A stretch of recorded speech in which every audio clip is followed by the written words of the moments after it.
चलिए सभी लोगों को ग्लोबल ऑनलाइन क्लास पर एक बार बहुत बहुत स्वागत है। तो आज हम लोग मैट्रिक के सिलेबस के बारे में बात करेंगे। देखिए जो भी बच्चा 2025 में मैट्रिक का एग्ज़ाम देने वाला है उनके लिए हम ये सारा वीडियो बना रहे हैं। देखिए आपको मैट्रिक में 5 सब्जेक्ट पढ़ना रहता है, मैथ पढ़ना रहता है, साइंस पढ़ना रहता है, सोशल साइंस पढ़ना रहता है, हिंदी पढ़ना रहता है, संस्कृत पढ़ना रहता है और एक आपका अंग्रेजी पढ़ना रहता है। अंग्रेजी आपका छठा सब्जेक्ट होता है, उसमें आप पास किए पास नहीं किए उससे मतलब नहीं रहता है, आपको मैट्रिक पास करा दिया जाता है। लेकिन ये 5 सब्जेक्ट में आपको पास करना होगा तब भी आप मैट्रिक में पास आउट कहलाएंगे, अदरवाइज मैट्रिक में पास आउट आप नहीं कहलाएंगे।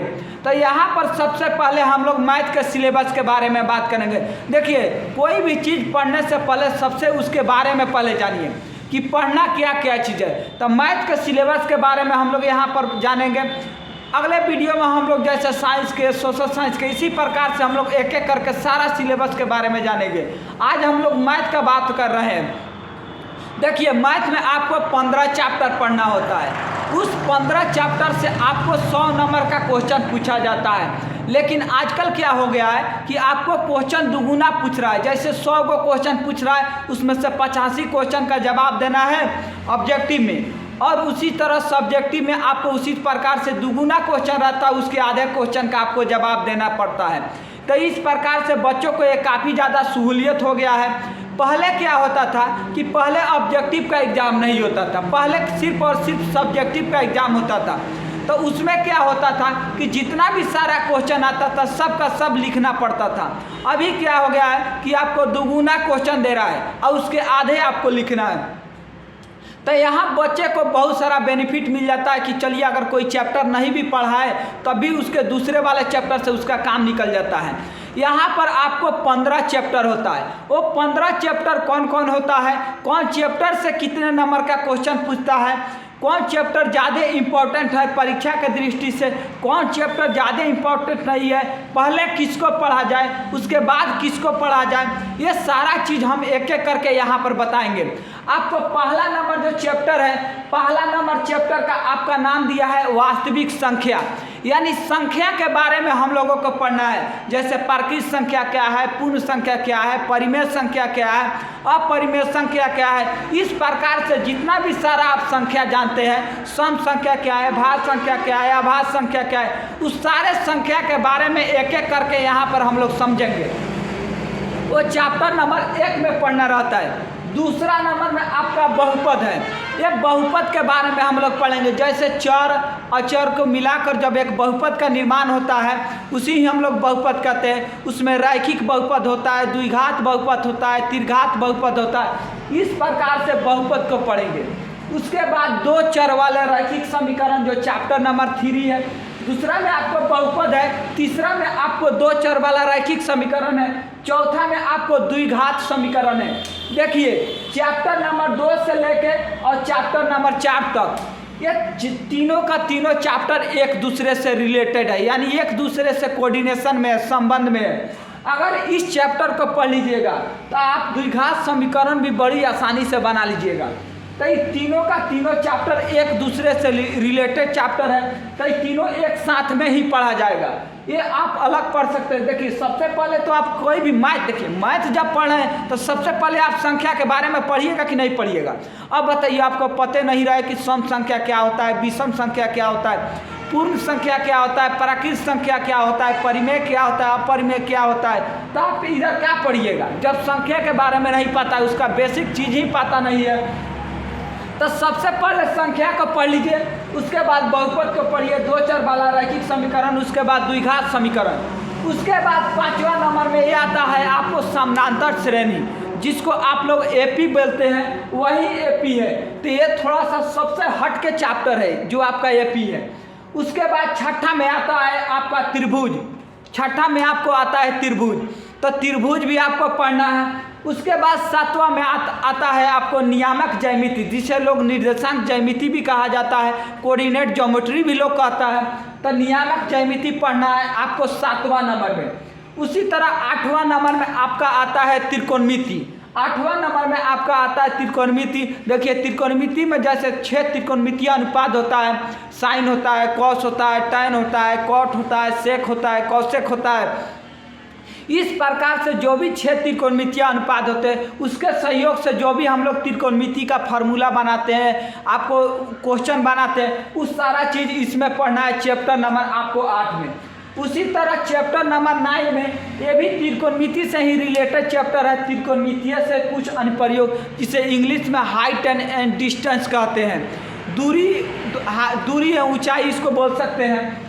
उसके बाद 10वां नंबर में आपका आता है वृत्त, जिसे सर्किल कहा जाता है, ये वृत्त के बारे में पढ़ना है। उसके बाद यहाँ पर आइए 11वां में आपको आता है 11 नंबर में रचना, जैसे आपको फिगर बनाने के लिए दे देगा, जैसे 60 डिग्री का कोण बनाइए, 90 डिग्री का कोण बनाइए, और भी सारा कोई त्रिभुज का निर्माण बोल देगा बनाने के लिए। तो ये सब रचना के बारे में आप लोगों को पढ़ना रहता है। उसके बाद वृत्त से संबंधित क्षेत्रफल, वृत्त से संबंधित देखिए यहाँ 2 चैप्टर है, एक है वृत्त और एक है वृत्त से संबंधित क्षेत्रफल। जैसे वृत्त का बनावट के बारे में इसमें पढ़ना है, बनावट के अलावा उसका जो परिमेय और में होता है उसको इसमें पढ़ना है, और वृत्त का जो क्षेत्रफल से संबंधित जो प्रश्न हुए वो आपको चैप्टर नंबर 12 में पढ़ना है। तो ये दोनों चैप्टर नंबर 10 और चैप्टर नंबर 12 ये दोनों एक दूसरे से रिलेटेड है।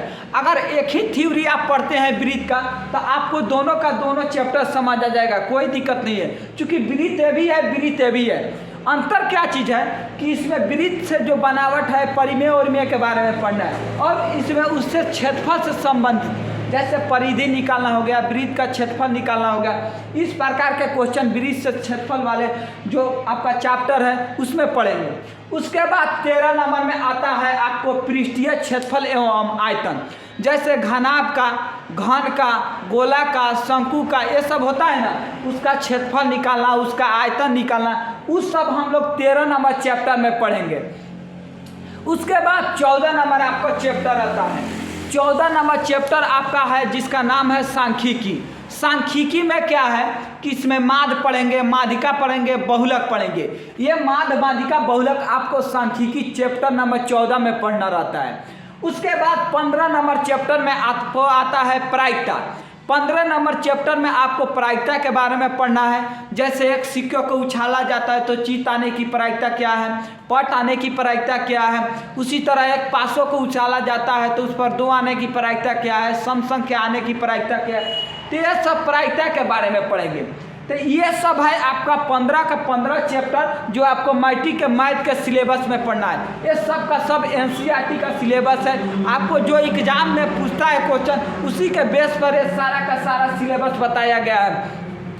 चैप्टर नंबर 1 आपको है वास्तविक संख्या, चैप्टर नंबर 2 है आपको बहुपद, चैप्टर नंबर 3 है आपको 2 चर वाले रैखिक समीकरण, चैप्टर नंबर आपको 4 है द्विघात समीकरण, चैप्टर नंबर आपका 5वां है समानांतर श्रेणी, चैप्टर नंबर 6 है आपको त्रिभुज, चैप्टर नंबर 7वां है आपको नियामक ज्यामिति जिसे निर्देशांक ज्यामिति भी लोग कहता है, चैप्टर नंबर 8वां है आपको त्रिकोणमिति, चैप्टर नंबर 9वां है आपको त्रिकोणमितीय के कुछ अनुप्रयोग, चैप्टर नंबर 10वां है आपको वृत्त, चैप्टर नंबर 11वां है आपको रचना, चैप्टर नंबर 12 में आपको वृत्त से संबंधित कुछ क्षेत्रफल, चैप्टर नंबर 13 में पृष्ठीय क्षेत्रफल एवं आयतन के बारे में पढ़ना है, चैप्टर नंबर 14 में आपको सांख्यिकी पढ़ना है, चैप्टर नंबर 15 में आपको प्रायिकता पढ़ना है।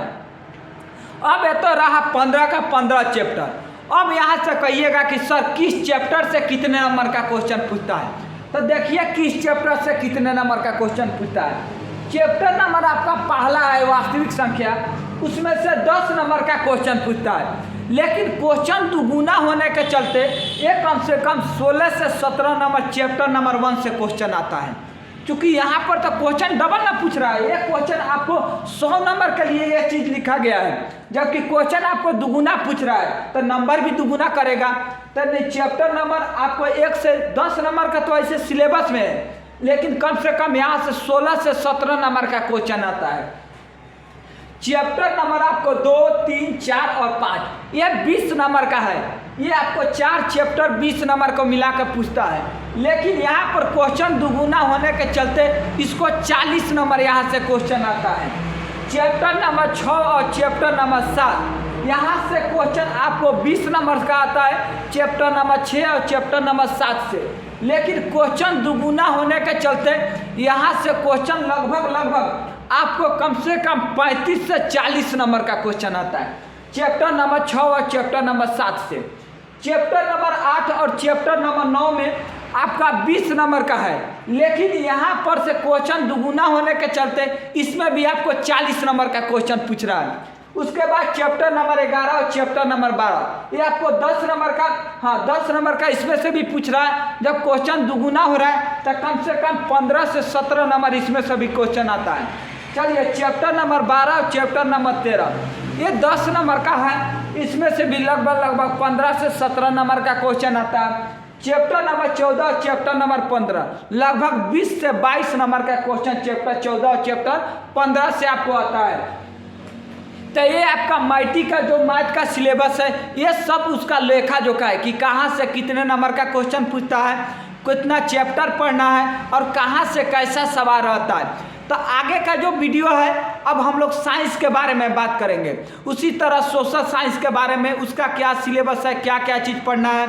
उसी प्रकार से आपको संस्कृत के में क्या क्या पढ़ना है, व्याकरण में क्या क्या पढ़ना है, हिंदी में क्या क्या पढ़ना है, हिंदी का व्याकरण में क्या क्या पढ़ना है। तो एक एक करके हम लोग सारा सिलेबस के बारे में देख लेंगे, ठीक है।